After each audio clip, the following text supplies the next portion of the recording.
you're not a baddie, and that's okay. You're a cutie patootie.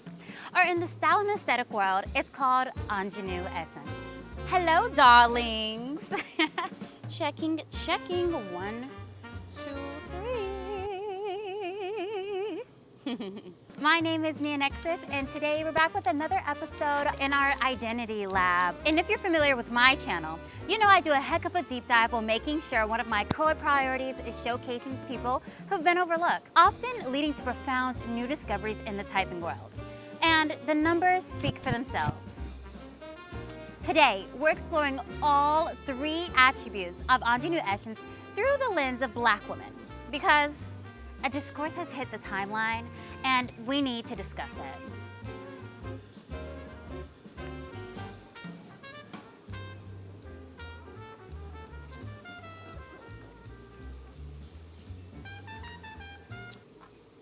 In spirit of the Ingenue, I don't know if you guys saw, but I did a DIY flower wall. I'm actually really happy with how it came out.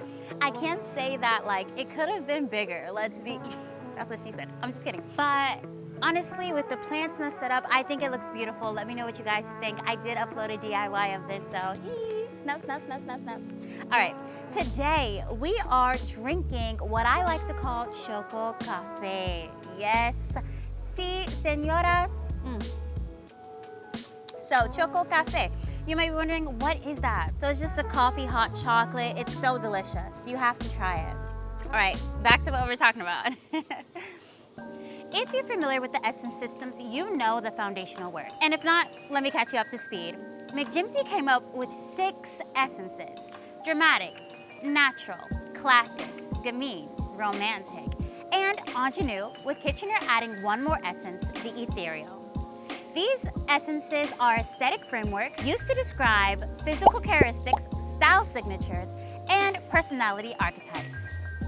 Here's the thing, essences can be embodied by essentially anybody. Naturally, people will fall into the essence that their attributes call for. So you might be asking yourself, why are Black women with Ingenue Essence so controversial? An era popularized into mainstream culture by Kylie Jenner, Jody Joe, and people like Summer Rae. Women who borrowed heavily from Black aesthetics, being positioned as the faces of the trend. Yet, the aesthetic itself became culturally attributed to Black women through its association with like rap culture and professional athletes, kind of creating this dynamic where like Black women were the cultural origin point of the trend, but not socially praised, yet simultaneously told the look belonged to them as an expectation rather than a choice. So much so that women with Ingenue Essence find themselves underrepresented, misunderstood, and pressured to fit into this very trend. Therefore, today I wanted to put a loving spotlight on ingenues to not only celebrate them, but as well expand your viewpoint of what ingenue represents. Going over our first attribute, physical characteristics. To understand the following concepts, it's important to understand yin and yang. Yang attributes are associated with sharp, sculpted, angular, high cheekbones, straight and narrow, almond eyes, defined cheekbones and bone structure, tall and elongated. And yin physical characteristics associated with soft, round, cheeky, button nose, doe-like eyes, rounded bone structure, lush, and curvy. The ingenue's key attributes are round, youthful features. And this is important to note because your age can definitely give you youthful attributes, but ingenues specifically tend to carry this baby-like face into any age, often attributed to an excess of soft yin features, such as a round face, doe eyes, button nose, round plump lips, and cheeks that fill out the face. Now, you may think, well, of course they're gonna look youthful with such round features. But here's what I wanna argue. It's not just round features that give them this essence of ingenue. The gamine, on the other hand, it's attributed with a youthful essence into any age as well. But it's defined by youthful yang features. Flamboyant gamines are adored for the youthful, spunky look. On top of this, you can find women with just as much roundness, just as much yin, and just as much soft features as the ingenue, but they seemingly have this like mature look about them. This specific look is often attributed to the romantic essence. For the Ingenue Essence, it's not really the specific features per se that gives them the essence of youthfulness, but an aura of youthfulness, sweetness, and innocence that radiates from them. So while fully round features do play a key role in the Ingenue, we can also find a very soft Ingenue look in those who carry a bit of yang in their features as well, often described as the Bambi Ingenue. In most cases, it will be a sort of elongated nose on the Ingenue with perhaps a prominent cupid's bow that's often found on women with yang attributes, but paired with beautiful doe-like eyes. But remember, when it comes to people, there's so much variety that when it comes to physical attributes, there is a possibility of any combination. What you essentially are looking for is a majority of yin features with little to no yang holistically. With this concept in mind, I would like to note that although the Ingenue is not a body type, the physical attributes of the essence do carry over into how the body presents. In terms of body language, Ingenues tend to align with what the typing community identifies as soft gamines, theoretical romantics, and romantics on the Kivi scale. So you may find that Ingenues often tend to carry softer bone structure. In my video for the dramatics, I explained how dramatics who primarily hold yang features tend to have longer bones and more blunt angles. So for the Ingenue, you'll see the compact, softer bones and angles.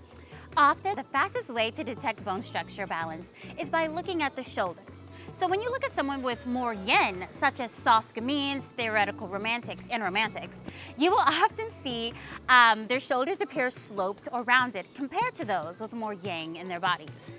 Those with high yin tend to not have that much muscle mass naturally. And without consistent training as well, they lose muscle mass faster compared to yang body types. Therefore, the Ingenue's flesh is considered soft. They appear that way, and when you touch them, they feel that way. At any stature, weight, or size, Ingenues tend to have an excess of lush. Because Ingenue features are read as young and soft, these features will naturally convey the feeling of young, with a soft, wide-eyed, trusting, youthful vulnerability. A softness that the world hasn't touched yet or hardened. Projecting untouched potential and openness to the world reads as both endearing and unguarded. Along with this, many women with high Ingenue Essence face specific challenges in life, struggling to be taken seriously at work, feeling boxed out of being sexy, or finding a personal style that feels authentically them rather than costumey. And for Black women with Ingenue Essence specifically, this gets compounded, often facing Ingenue's core biases while at the same time navigating a racial bias. For Black women and girls, this is often seen as an adultification bias. The social perception of Black women is one that tells them they're strong, that they can fend for themselves, that they are mature, they are equipped to endure. And this stems from what Black women had to go through historically. But today, this perception trickles down into what on surface seems as small nuances, affecting everyday life concepts such as aesthetics. The world subtly yet loudly tells Black women you're too mature to be soft. On that same note, anyone in any essence has their specific pain points, and we always seem to want the opposite of what we have. And here's the part that no one wants to hear.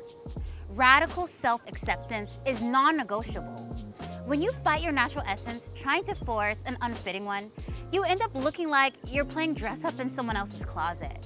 Awkward, unnatural, or trying too hard. But here's the thing, and here's the good news. Acceptance doesn't mean limitation. The ultimate goal is to put together all of your alignments to personalize your way of life.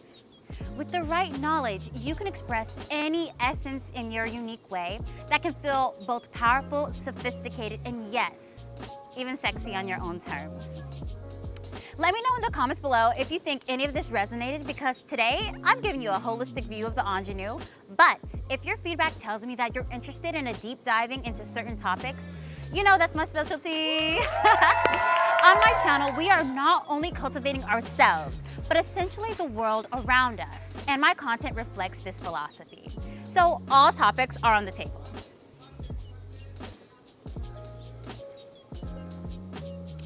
Okay, so when talking about aesthetics, Ingenue Essence carries over its core themes into style. The Ingenue clothing defined by pastel colors, dainty florals, ruffles, feathers, bows, lace, and lightweight flowing fabrics. As well as solid colors, whites, nudes, creams, and solid black are staple colors in the Ingenue's wardrobe. When it comes to personal tailor, if you notice, Ingenues will tend to go for a very refined, classic look.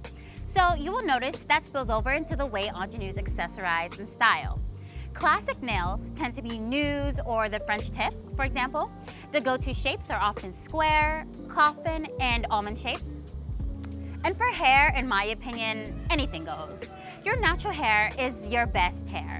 And often, natural curly hair gives off the vibe of youthfulness.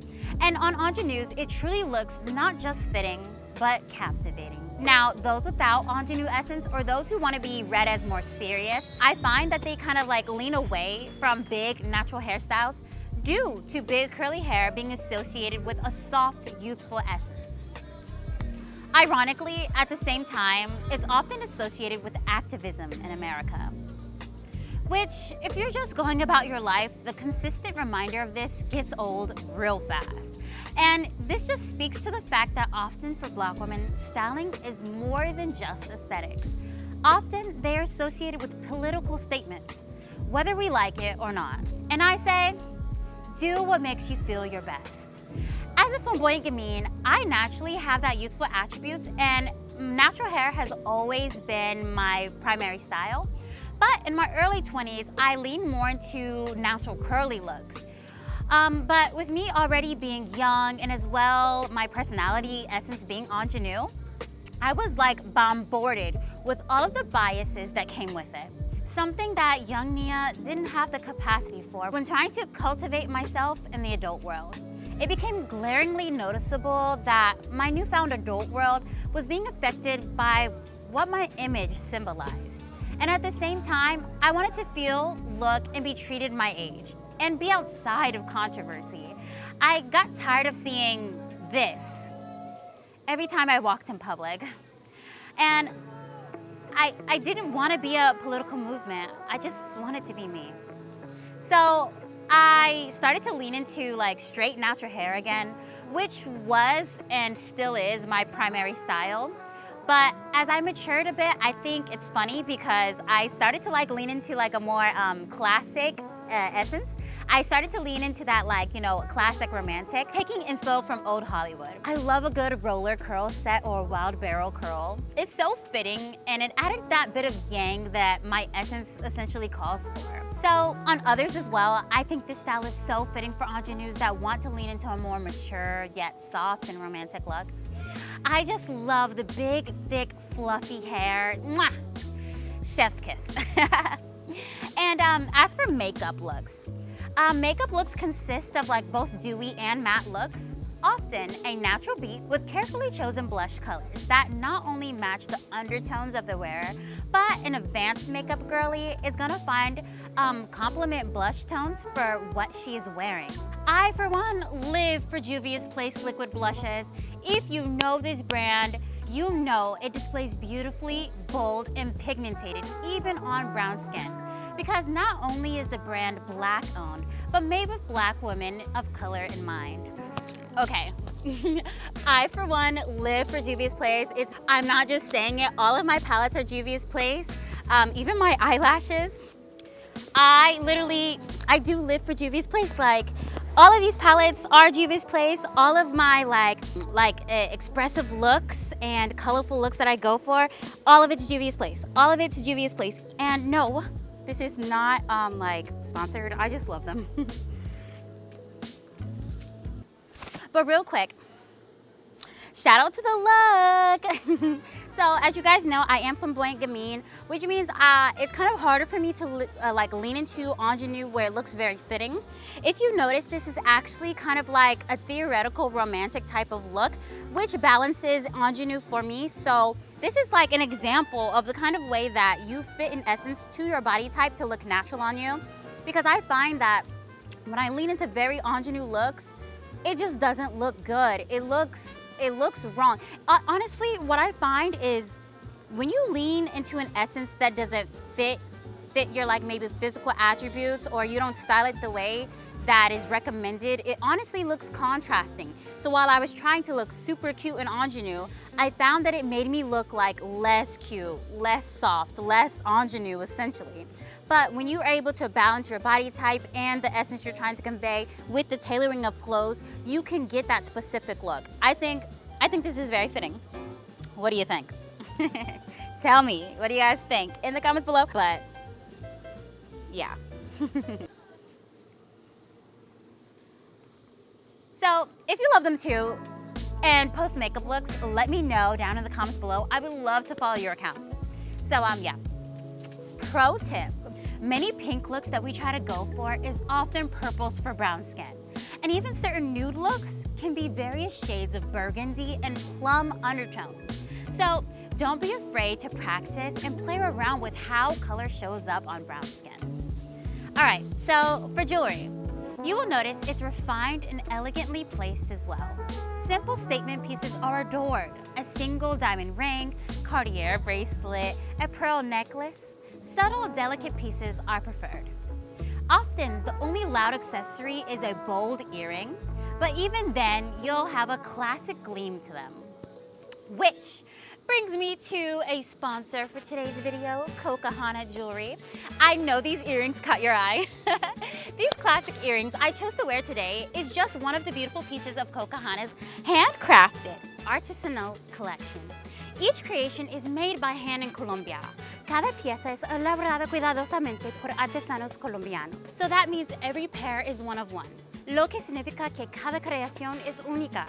And as an international mamacita, me alegra muchísimo apoyar este negocio. I am so happy to support this business. Link in bio. I recommend you take a look at their catalog. They truly have stunning, beautiful pieces. So while ingenue is defined by this very feminine, refined, youthful look, I would like to be blunt and say, that's just the stereotype of the aesthetic. Someone had to say it. If you remember my Oceanic Style Essence video, there was so much layered yin between the ethereal element, the oceanic element, and the ingenue itself.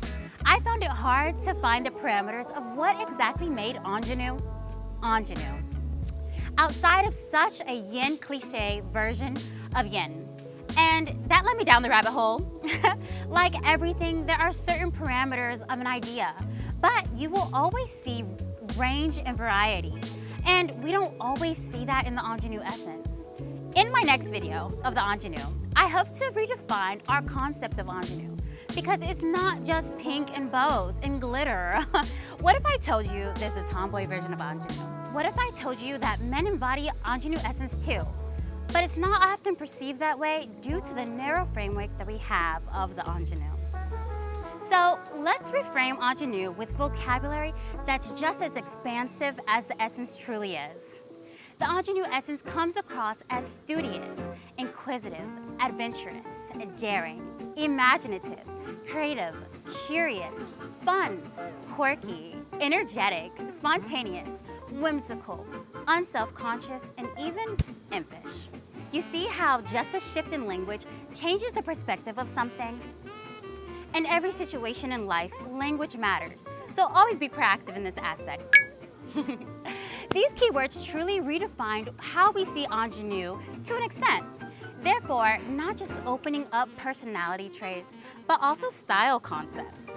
This opens up the essence to aesthetics such as soft goth, granola girl, academia core, cottagecore, Americana, retro, and even art ho. I'm definitely going to be going over all the different ingenue aesthetics to expand our current framework and ideologies of the ingenue. So make sure you share and subscribe, because something fun, new, and innovative is always in the works. This leaves us with the last ingenue attribute, their personality archetype.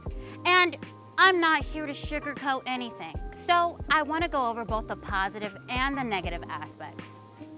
Ingenues on the positive end are known to be sweet, fun, bubbly, curious, adventurous, positive, known to believe in the impossible, and not care about the negative possibilities.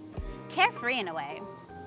And simultaneously, ingenues on the negative end are known to be naive, Childish, clueless, inexperienced, impractical, unrealistic, sheltered, overgiving, conceited, superficial, often met with harshness due to others feeling like they've never been through anything. For those that are familiar with my level up content, you already know that one of the highest skills a person can have is alchemy. With this trait, essentially, it doesn't matter what traits are considered negative or positive, because at the end of the day, you're gonna know how to use all of those attributes in your favor. We have to as well keep in mind that people can manage to use anyone's positives to make them negatives, the same way you can take your negatives and make them into positives. Learn how to use any perspective in your favor. That being said, here's the truth about healthy, developed ingenues. They are perceived to be studious, teachable, curious, and inexperienced because at any skill level, they are willing to be teachable. Often they ask questions, even when they know the answer. They understand the saying, you don't know what you don't know. They listen and remain open to new information, but as well, they secretly test the knowledge of those around them. In a way, testing intelligence by not showing that they know everything, but instead asking questions and listening. With this skill, they often gauge others' intelligence and also the intentions of those around them. They don't rush to prove that they know. They don't rush to prove their lived experience or even correct others because they understand when you're perceived as go-lucky and naive, even the most cunning and smart let their guard down. Often, ingenues are pushed into a conceited, coded category, such as being spoiled or being bratty, because they prioritize and take care of themselves a lot physically, mentally, and emotionally.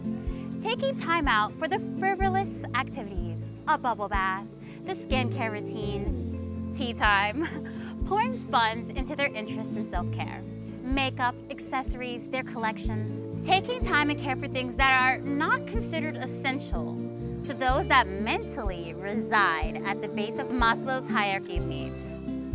But if you notice, ingenues will tend to show importance and value to most things that they care about, being very delicate with their items. Everything has a time and a place. Sometimes inanimate objects get a name. The plants are talked to, the moon is sung to.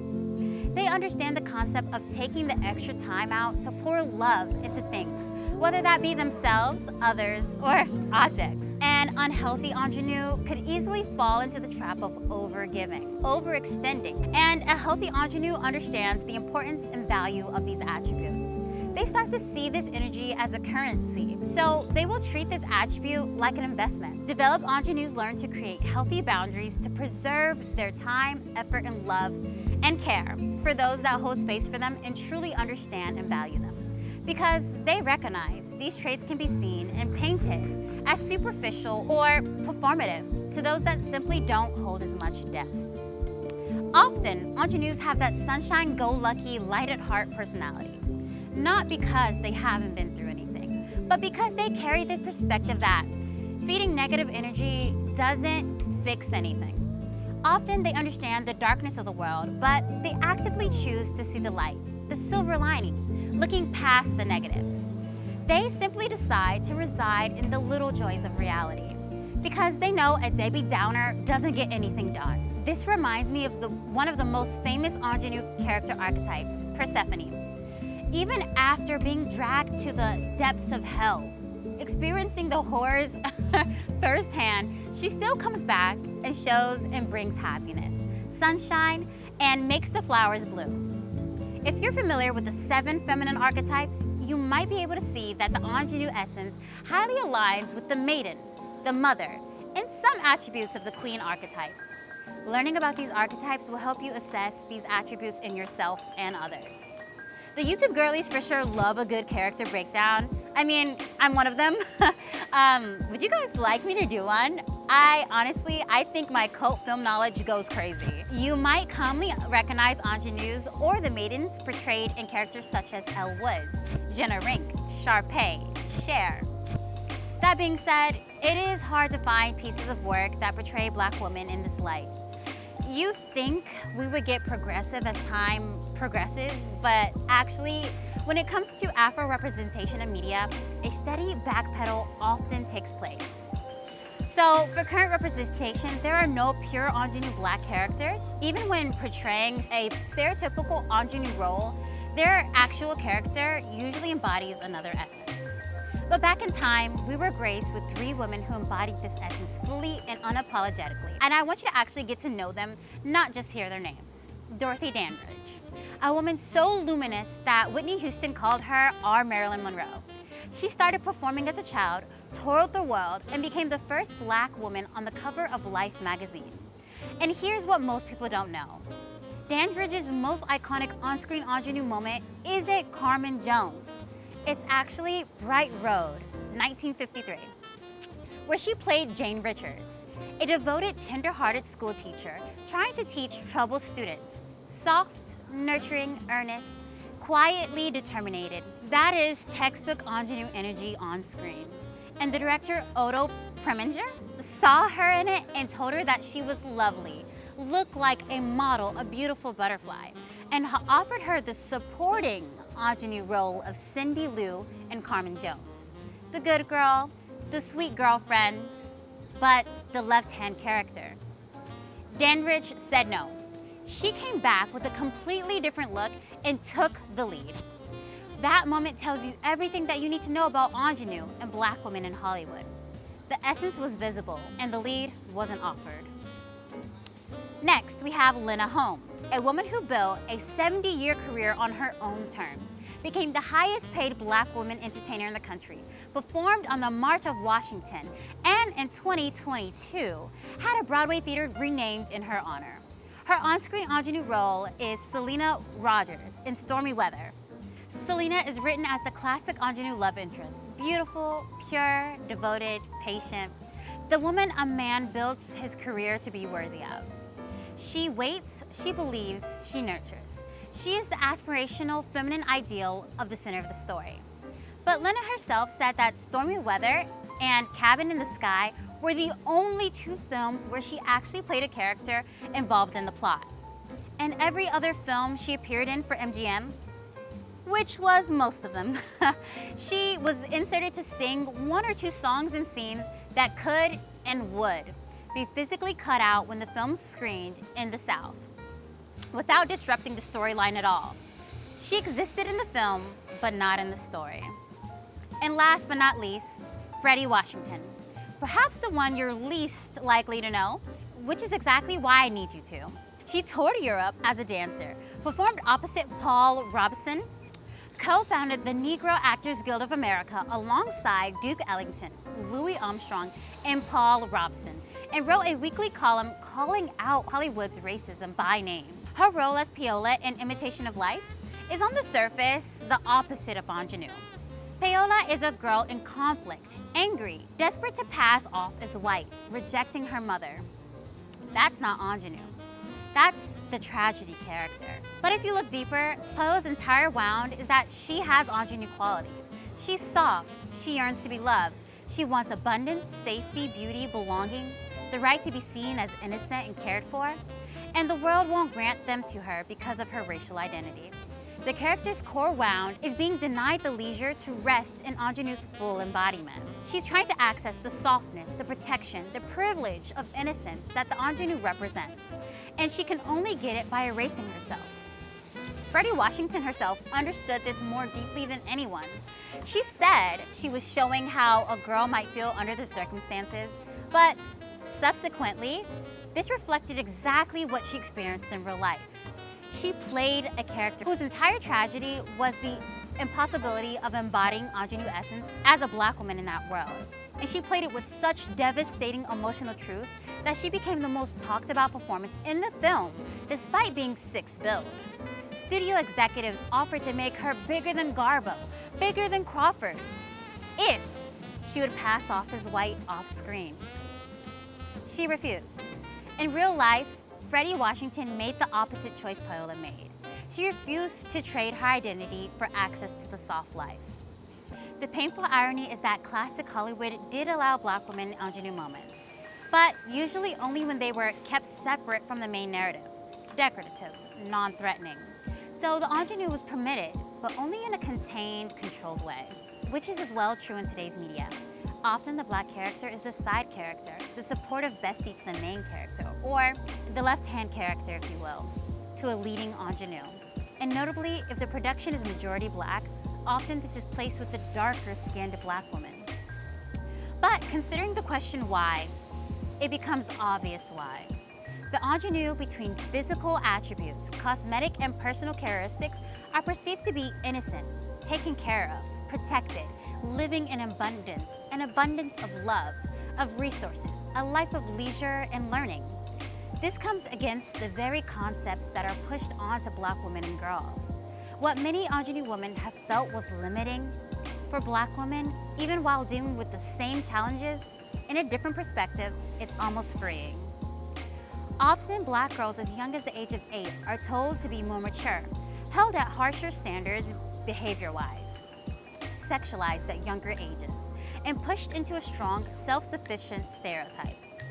I would like to present the concept to Black ingenues that we all experience some form of limitation as Black women, no matter the essence.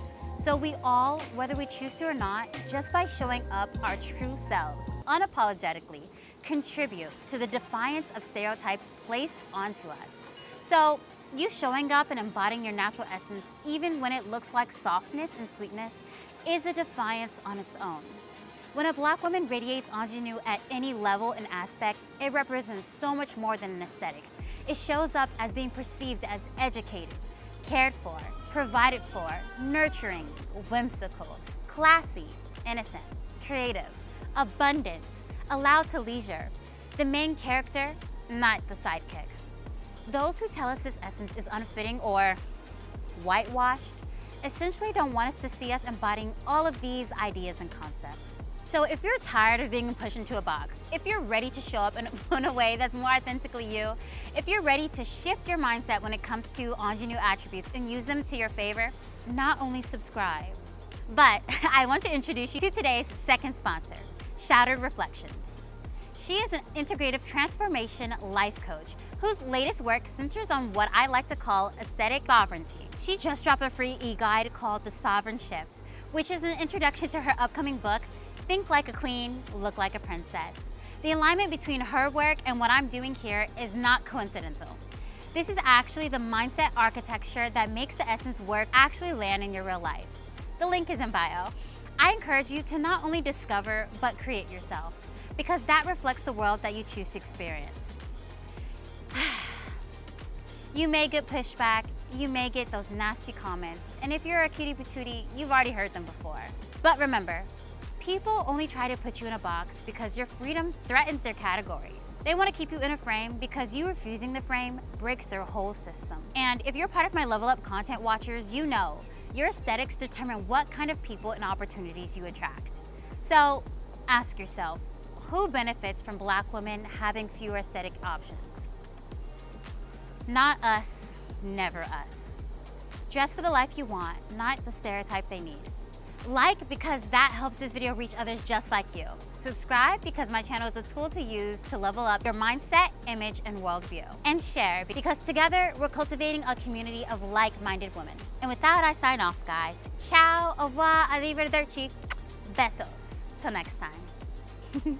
Bye, guys.